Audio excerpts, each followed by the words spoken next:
It was a freezing winter night in Montana, the sky stretching wide and dark with only the headlights of an old rumbling semi-truck cutting through the gloom. Behind the wheel was Daniel Carter, a seasoned trucker who had spent over a decade on the road. That night, however, something happened to him, something that would haunt his soul for years to come. Daniel worked for a logistics company that frequently sent him on cross-country hauls.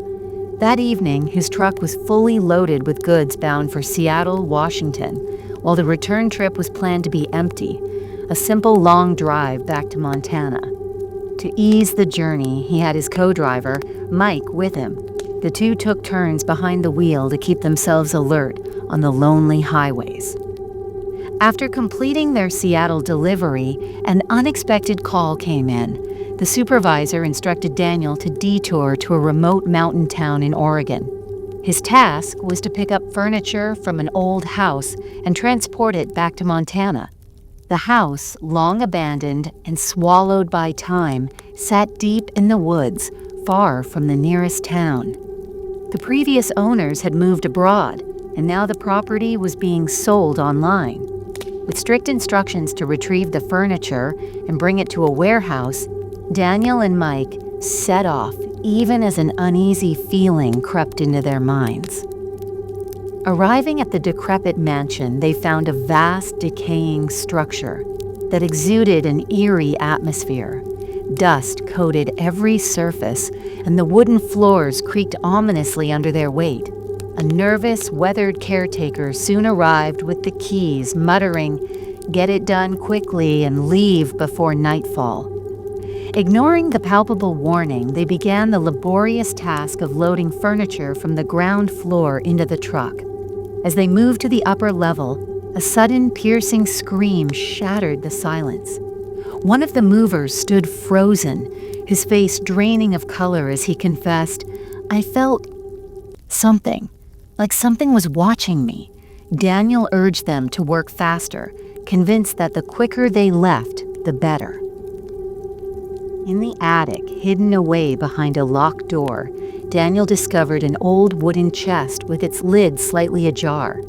A strange sensation crept over him, as if something within the chest was alive. He hesitated only a moment before shutting it, locking the truck and driving away from that unsettling place.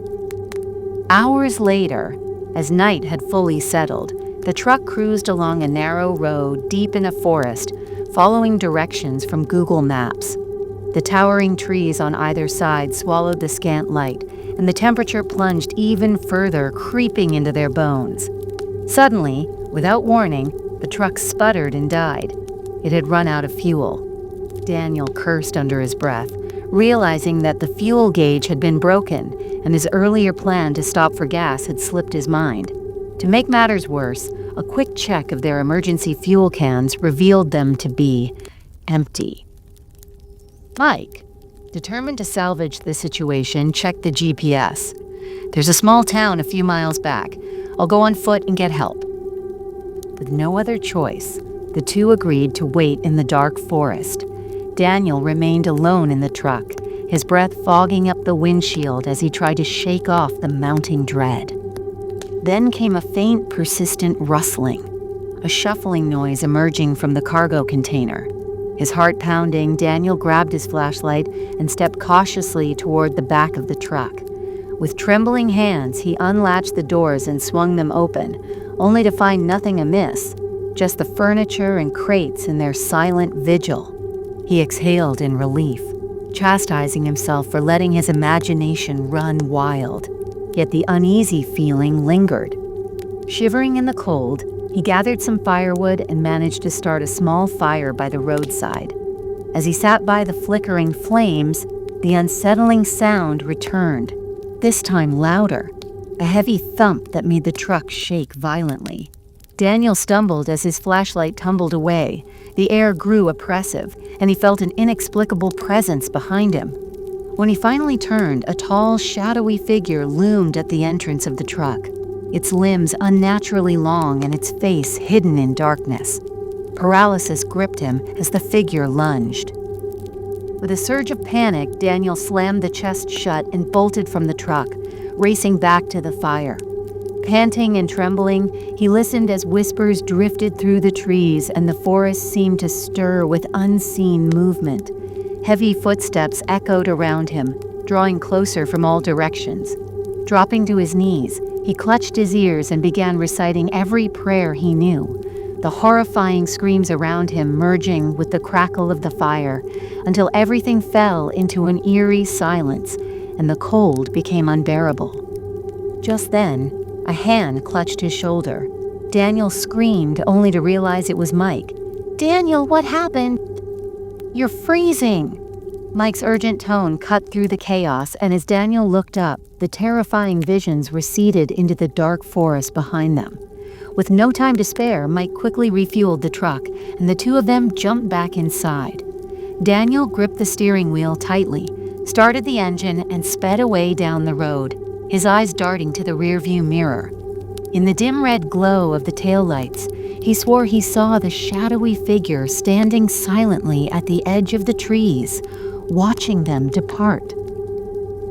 Neither of them spoke of that night again, but the memory of the haunting presence and the inexplicable terror would forever remain etched in Daniel's mind, a dark reminder of the night he drove through a forgotten path, chased by shadows in the depths of a cold, unforgiving forest. Story number 2. Later that evening in Savannah, Georgia, Ryan found himself alone on quiet, cool streets after a long night of travel. As he stepped off the train at a dimly lit platform on the edge of town, a sudden chill crept up his spine. The wind whispered along the empty roads, carrying with it an inexplicable sense of foreboding. In that hushed moment at the far end of the block, a woman dressed entirely in white appeared. Her gown shimmered softly under the streetlights, as if lit from within, and for a brief moment, Ryan was transfixed by her ethereal presence. Then, as mysteriously as she had materialized, she vanished into the night. Earlier that night, while returning home after visiting relatives, Ryan had experienced a mix of comfort and unease, a strange blend of nostalgia from childhood rides along quiet roads and an unexplained tension he couldn't shake. Now, encountering this spectral figure deepened the mystery, casting the evening in an even darker hue. Over the next several days, subtle changes began to plague Ryan. His once steady voice faltered, sometimes slipping into an unfamiliar cadence that left his family puzzled. His skin grew unnaturally pale, almost yellow, as if drained of warmth, and he would occasionally murmur in a language no one recognized.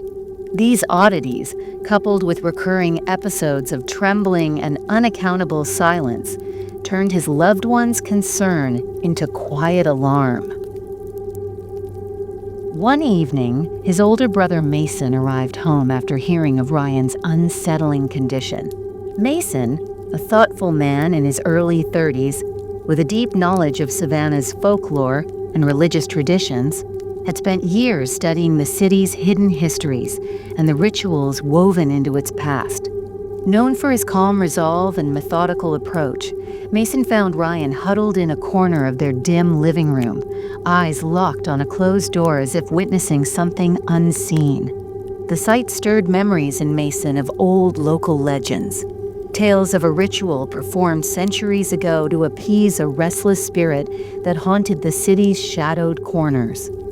Instead of launching into a dramatic recitation of Bible verses, Mason spoke softly with the family, recounting the legend of the woman in white.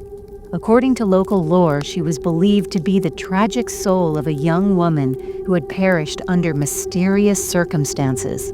Her restless spirit was said to appear to those weighed down by unresolved pain or guilt, seeking acknowledgement and a chance for peace. Mason explained that long ago a ritual had been performed to honor her memory, a ritual marked by the placement of symbolic relics. He recalled that a rusted pot and an antique doll, among other small tokens, were often left beneath an ancient oak tree as offerings to contain grief and soothe sorrow. Determined to help Ryan, Mason suggested a careful investigation rather than an abrupt exorcism.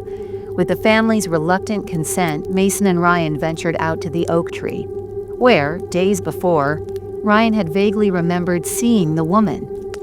As twilight deepened into night, they found the spot hidden away in a small clearing. There, partially buried among the fallen leaves and tangled roots, lay the relics, a weathered pot and a faded doll that seemed to carry a story of its own. Mason gently explained that these items were more than mere artifacts. They were symbols meant to bridge the gap between the living and the lost, representing the containment of lingering sorrow and the fragile hope of release. In that quiet space beneath the ancient oak, Mason did not force a confrontation with the unseen presence. Instead, he engaged Ryan in a careful dialogue about his encounter, urging him to articulate every detail: the sensation of being followed, the lingering image of the woman's sorrowful eyes, and the inexplicable pull he felt toward the relics. Mason's measured words and empathetic approach helped Ryan begin to confront the fear that had been consuming him. He suggested that perhaps Ryan's experience was not the work of a malevolent force, but a desperate call from a spirit trapped in time, yearning for acknowledgement and healing. As the night wore on, a subtle transformation began to take place. The oppressive weight that had burdened Ryan slowly lifted, replaced by a tentative sense of understanding. The mysterious ritual, its purpose still partly shrouded in the mists of history, seemed to be reaching its quiet conclusion. Yet even as the immediate terror ebbed away, questions lingered in the cool savanna air. Who exactly was this woman in white? What was the full significance of the ritual, and why had these relics been left as a silent testament to a long-forgotten sorrow? Mason admitted that even with his extensive study, some mysteries remained unsolved.